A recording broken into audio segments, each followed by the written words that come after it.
Hi friends, ಎಲ್ಲರಿಗೂ ನಮಸ್ಕಾರ. ಇವತ್ತು ಸಬ್ಬಕ್ಕಿ ಮೆಂತ್ಯ ಸೊಪ್ಪಿನ ಉಪ್ಪಿಟ್ಟು ಯಾವ ರೀತಿ ಮಾಡೋದು ನೋಡೋಣ ಬನ್ನಿ. ಪಾತ್ರೆಗೆ 2 ದೊಡ್ಡ ಸ್ಪೂನ್ ಎಣ್ಣೆ ಸೇರಿಸಿ ಸಾಸಿವೆ ಜೀರಿಗೆಯನ್ನು ಸೇರಿಸಿಕೊಂಡು 1 ಇಡೀ ಕಡಲೆಬೇಳೆ, ಬೇಕೆಂದರೆ ಉದ್ದಿನ ಬೇಳೆಯನ್ನು ಸೇರಿಸಿಕೊಳ್ಳಬಹುದು.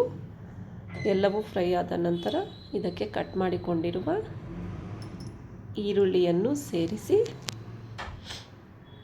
ಮೆತ್ತಗಾಗುವವರೆಗೂ ಫ್ರೈ ಮಾಡಿಕೊಂಡು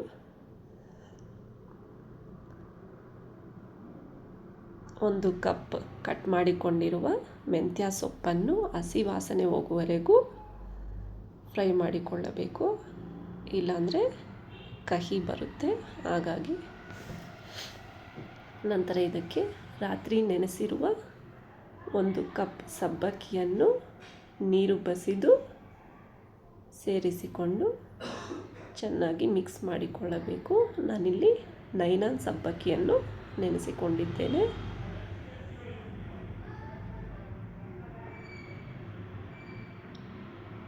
ಮತ್ತೊಮ್ಮೆ ಎಲ್ಲವನ್ನು ಚೆನ್ನಾಗಿ ಮಿಕ್ಸ್ ಮಾಡಿಕೊಂಡು ಖಾರಕ್ಕೆ ಅನುಗುಣವಾಗಿ ಹಸಿಮೆಣಸಿನಕಾಯಿ ಪೇಸ್ಟ್, ರುಚಿಗೆ ತಕ್ಕಷ್ಟು ಉಪ್ಪು.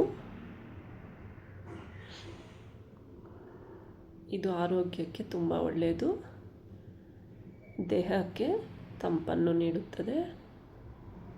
ಅರ್ಧ ಕಪ್ ಹೆಸರು ಬೇಳೆಯನ್ನು ತರಿತರಿಯಾಗಿ ಬೇಯಿಸಿ ಇದನ್ನು ಸೇರಿಸಿ ಮತ್ತೊಮ್ಮೆ ಮಿಕ್ಸ್ ಮಾಡಿಕೊಳ್ಳಬೇಕು. 1 ಕಪ್ ಸಬ್ಬಕ್ಕಿಗೆ ಅರ್ಧ ಕಪ್ ಹೆಸರು ಬೇಳೆಯನ್ನು ಬೇಯಿಸಿ ಸೇರಿಸ್ಕೊಂಡಿದ್ದೇನೆ. ಕೊನೆಯಲ್ಲಿ ಇದಕ್ಕೆ ನಿಂಬೆಹಣ್ಣಿನ ರಸ, ಕೊತ್ತಂಬರಿ ಸೊಪ್ಪನ್ನು ಸೇರಿಸಿ ಮಿಕ್ಸ್ ಮಾಡಿಕೊಂಡರೆ ರುಚಿಕರವಾದ ಸಬ್ಬಕ್ಕಿ ಮೆಂತ್ಯ ಸೊಪ್ಪಿನ ಉಪ್ಪಿಟ್ಟು ರೆಡಿ. ಧನ್ಯವಾದಗಳು.